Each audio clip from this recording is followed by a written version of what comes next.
And we are debating this story today on Up South because of something very unfortunate that happened in Bengaluru. A 63-year-old lady tripped and fell on an uneven, badly maintained footpath near Brigade Road in Bengaluru. And that's when she decided to post that on social media and let the world know what a badly maintained footpath had done to her. Let's listen in to what Elsie Norona has to say.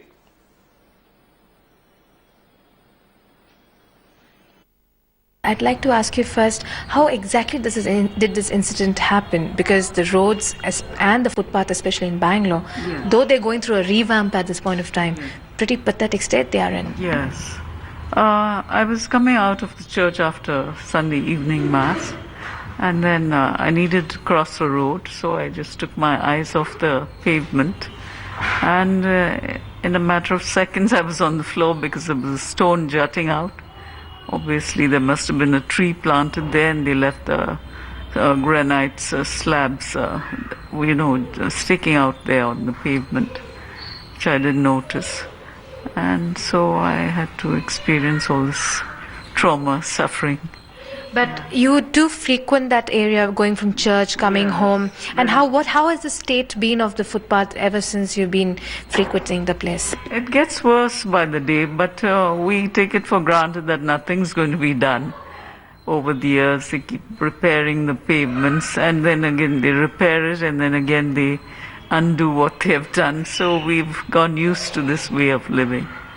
So even if I've fallen before a couple of times, but I just don't bother. It's just that I wasn't badly hurt, so I carried on with my, way of living. But this time I was hurt quite badly. You've been bruised pretty badly. How exactly? Can you tell us how you've got hurt and where you've got hurt? Yeah, I bled from my nose a lot, and the bridge of the nose.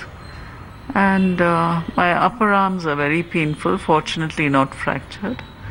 And the neck, I believe, has some compression of the vertebrae. That's what the scan showed. I understand she's an elderly person. I'm really very sorry for her. See, the government last budget also allotted 100 crores for footpath. This money is not utilized. Those work which had to happen have not happened. And I'm sitting here to say that the system itself is so bad, nothing happens the way it has to happen. Sometimes they just do the road and go away. Sometimes they just dig the footpath and they just leave it without attending it. People can't keep looking around and walk also. No, we can't blame people. They can't keep looking, then where do they walk? If they walk on the roads, the cars will hit them. If they walk on the footpath, they will fall somewhere. So it's it is not the government alone to be blamed. It is those officers. Now, see, in Bangalore city, we have to blame BBMP, Bangalore Mahanagara Palike, for that. They are responsible for it. Right. Joining me now on Up South is Elsie Norona from her residence in Bengaluru. Also Kantimati Kannan, who is the founder president of the Right to Walk Foundation from Hyderabad. Also my colleague Rohini Swami, who has been reporting that story. She joins us live from the Richmond Road in Bengaluru.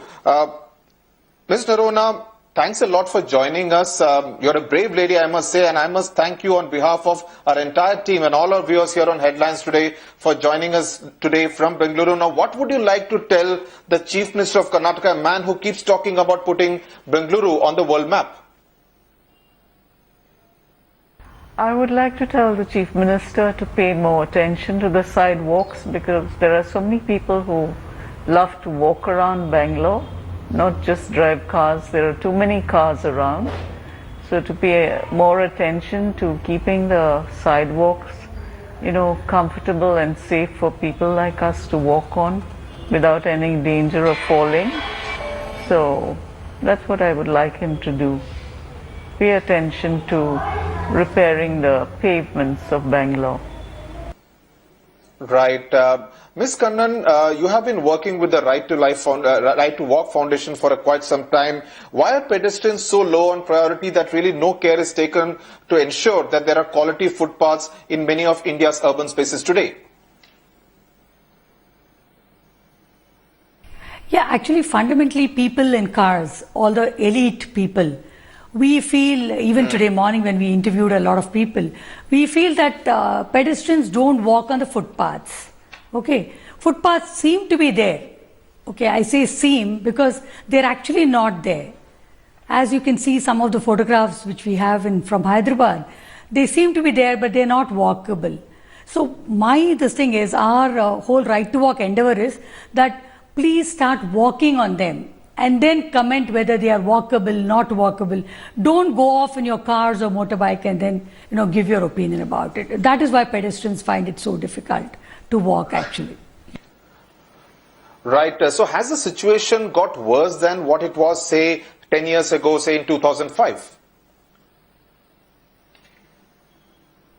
Yeah, actually it's got worse because we have more number of VVIPs, VIPs, IPs, whatever you call them. So people have increased, but the number of cars have increased. Therefore, the basic issue is the VIPs, VVIPs, everybody is important. Everybody owns an SUV. So the percentage of population is about 30% only who own a car or a motorbike. Just 30% of the entire population. But what happens is they are the people with a voice. They are the people who can actually say, they are the people who govern us actually. They never walk. So that's why the issue is becoming back to worse. In fact, footpaths are made somewhere, in Hyderabad itself, footpaths are being made here, there, everywhere. But fundamentally what's happening is, nothing is, actually being made walkable. Right. Let's cut across to a caller who has called in from Bangalore, Usha Rao. Ma'am, what's a comment that you'd like to say? Yes, good evening. Walking on Bangalore's footpath is so hazardous that it can sometimes cause serious injuries to pedestrians. Walking on these pavements is almost like a hurdle race, The surface is so uneven with tiles jutting out and at times broken with sharp edges causing grievous injury. And as if this is not enough, shopkeepers, had their wares spilling out onto the footpath, besides small vendors setting up their shops right on the footpath, And in many places, footpaths are very narrow and even non-existent. And if you dare to walk on the road, you are sure to be knocked down by speeding vehicles. So the pedestrian, as a result, is caught between the tail and the deep sea. Our town planners, when they design the roads and footpaths, seem to favor heavily the vehicle owners. Pedestrians are least cared for in our country. Right. Ms. Usha Rao, thanks a lot for calling in. We have another caller, Sriram, who is calling in from Chennai. Mr. Sriram, what's the point that you would like to make? Hi. It's a pathetic condition in Chennai. You can find all the platforms are being occupied by these small vendors. And many roads are even, you are talking about the platform, many of the roads are even not properly laid.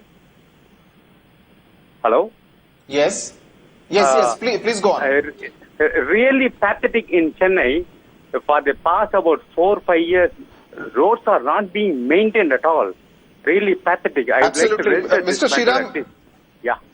Right. Mr. Sriram, thanks for calling in to Headlines today. Rohini, people there calling in from Bengaluru and Chennai making the point that what Kantimati Kannan was making a little while ago about the situation of footpaths in our cities. Now, you are on Richmond Road. That's precisely somewhere near the spot where the incident took place, where LC Narona was hurt. Now, give us a live example about the condition of footpaths in Bengaluru.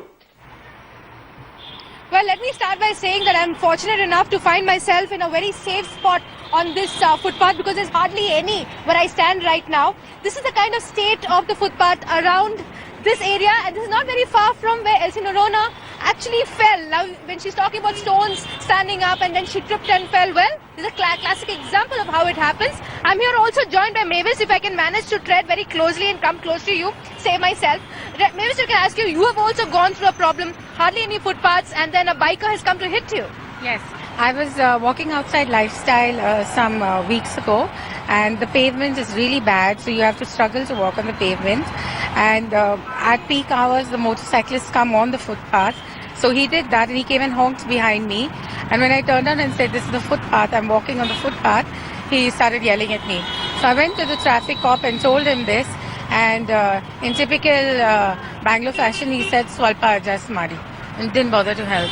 Swalpa just Madi, that's what it is largely, Sudhir. That's what has been told by a lot of the corporators also to people, that you have to adjust just a bit so that if you have a footpath, that's the way of life, we'll try our best. I mean, I also tried to speak to the local MLA. He said it's the BBMP or the local municipal body that is responsible. It's the lower rung people who do not care. They should have a heart.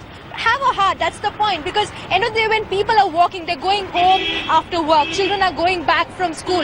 Like if I can show you, this place, the traffic is really, really heavy, and when it gets heavier than this, you actually have bikers who get onto the footpath, they start going on it, this becomes a parking lot. I can see how they're managing to walk through those stones which are completely dislodged.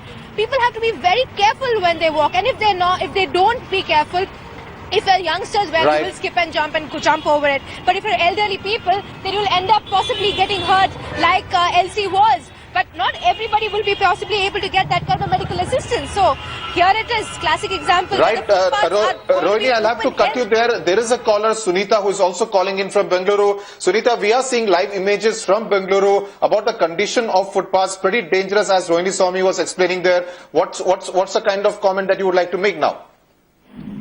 Yeah, can I speak now? Yeah, please speak. Yeah, hello. Yeah, see, what I want to say is that it is not only about the footpath and drainage and the feces and sewage on the footpath. It is also about stray dogs. See, whenever we go, we come at home at night time after 9 o'clock. There are ferocious stray dogs also on the footpath. Several times we have fallen near the drains and on the pavements because it is not even. You're hearing me? Yes, please go ahead. So we can't walk on the footpath because there is no footpath. Even motorcycles and two-wheelers are going on the footpath, and when they hit our leg, they will say sorry, that is all. So basically there is no footpath itself. The entire footpath and payments have to be done. And please do not ask the BBMP to do anything. Please do not ask the BBMP. Just give labor card to the Britishers and bring them back and let them do the work. The BBMP is just not capable. Please do not ask them to do any work. Do not ask them to touch anything. Let us all... Right, so Ms. Sunita, you are making very important points there. We have got another caller from Bengaluru. Vijay Kumar calling in from Bengaluru. Please go ahead, sir. Yeah, what I want to say is there is a massive... What I want to say is there is massive collaboration of the negative kind between the politicians as well as the contractors. They always lay down substandard roads, and their objective is to do temporary work and relay again every 3-6 months the footpath. Also, there is a granite mafia which only wants granite footpaths, which are not even and are not maintained at all. Right. Thanks, Mr. Vijay Kumar, for calling in. Dr. Radhakrishnan calling in from Bengaluru. Dr. Radhakrishnan, what's your opinion on the condition of footpaths or the lack of footpaths in Bengaluru? Yeah, I think lack of footpaths is the right description, and I don't know if you know that a couple of citizens have actually gone to court and filed a PIL on this, on the lack of footpaths in Bangalore, and the High Court has actually asked the BBMP to come out with a list of roads on which they are going to repair the footpaths within a deadline. But nothing happens. We've gone even beyond the courts. They don't even listen to the courts. What I would want you from your channel is to please request these people who have been injured to file criminal cases against the BBMP and its commissioner. And we should put somebody in prison. Right. Only then is something going to happen in the city, because we've had people falling and dying even of head injuries while walking from their homes. So Dr. Radhakrishnan there making the suggestion that probably criminal cases should be filed against those who are responsible for the upkeep of these pavements, these footpaths in many of India's urban spaces.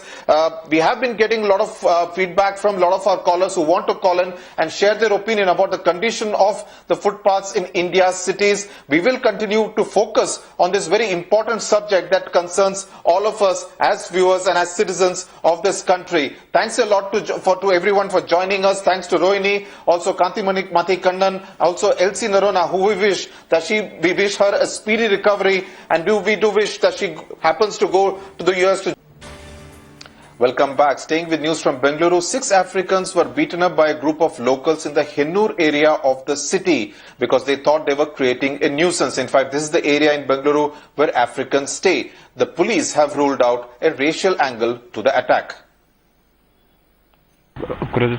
And so many Indian people, they attack for Africans as well.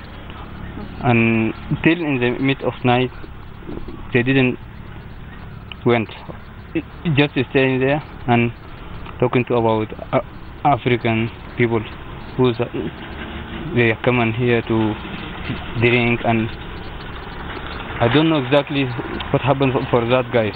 When I'm approaching this, one of the African, he is holding the shirt and slapping one fellow. Then I asked why this eruption is taking place. Then he told that when they were coming, they are holding the bottle. Then they were breaking this one on the center of the road. We are doing this one. That man asked. Then he immediately pulled the car because he is in full boost.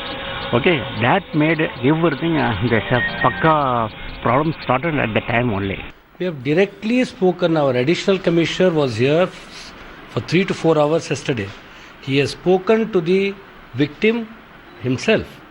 And they were of the opinion that we do not want to precipitate matters. It is not such a major incident that they have not been injured so badly or anything like that. Therefore, they were saying we don't want to give a complaint.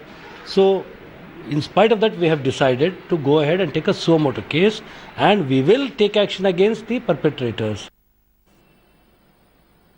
Right. Joining me now from Hennur in Bengaluru is my colleague Pratibha Raman, who has been following the story. Pratibha, what is the progress in this case as far as the investigation is concerned? Well, in fact, now that the police has taken up the case suo motu, there's been a lot of speculation that the police has played a role wherein they have to do this hush-up case of this particular thing, and also the fact that there's been an allegation that Alok Kumar, who's the additional commissioner, did try to pacify both sides. But then it so happens that the locals have a lot of problems with the Africans. I have some of them with me. Sir, if you can go on to tell me, what kind of problems do you face since your building you have rented it out to some of the Africans? ನನ್ನ ಹೆಸರು ದಯಾನಂದ್ ಅಂತ ಹೇಳಿ, ನಾನು ಬೈರ್ತಿ ಪ್ರದೇಶದಿಂದ ಇದ್ದೀನಿ. 3ನೇ cross Papanna layout ಅಂತ ಹೇಳಿ. ಈಗ ಸುಮಾರು 1 ವರ್ಷಗಳಿಂದ ಇವರು ಆಫ್ರಿಕನ್ ದೇಶದ ನಿವಾಸಿಗಳು ಇಲ್ಲಿ ಬಂದು ಬಾಡಿಗೆಗೆ ನೆಲೆಸಿದ್ದಾರೆ. ನನ್ನ ಮನೆಯಲ್ಲಿ ಬಾಡಿಗೆಗಿಲ್ಲ, ಅವರು ನಮ್ಮ ಮನೆ ಎದುರುಗಡೆ ಬಾಡಿಗೆ ಕೊಟ್ಟಿದ್ದಾರೆ, ಅಲ್ಲಿದ್ದಾರೆ ಅವರು. ಅವರು ಏನ್ ಮಾಡ್ತಾರೆ ಅಂತ ಹೇಳಿದ್ರೆ, ಮೊದಲಾಗಿ ರಾತ್ರಿ ವೇಳೆ ತುಂಬಾ ಅವ್ರ ಚಟುವಟಿಕೆಗಳು ಪ್ರಾರಂಭ ಆಗೋದು ರಾತ್ರಿ ವೇಳೆ, ಸಂಜೆ 7 ಗಂಟೆ ನಂತರ. Most often in the night that they face such problems, and that is why most of these locals want to really stop them from doing this, and that's why they've gone on to see to it that the police actually solves this case and tries to see there is some kind of a adjustment that could be meted out between both the communities. Right. Pratibha Raman, thanks a lot for joining us on Up South from Hennur in Bengaluru. And it's not all gloom and sad news on Up South. In fact, we would like to end the bulletin with these pictures of 2 constables of the Hyderabad Traffic Police. In fact, they're holding placards wishing good luck to all the students who are going to appear for those exams. Let's take a look at those 2 pictures of the 2 constables of the Hyderabad Traffic Police, saying that we are at the service of the people and best wishes to the students for the exams. And I would like to tell you that you too could send us your pictures and videos, and you could send it and connect to me on my Twitter handle. I am TS Sudhir, and we would love to have you as part of our show, and we would love to play all those pictures and videos that you send us. Thanks a lot for watching Up South. News and updates will continue on Headline.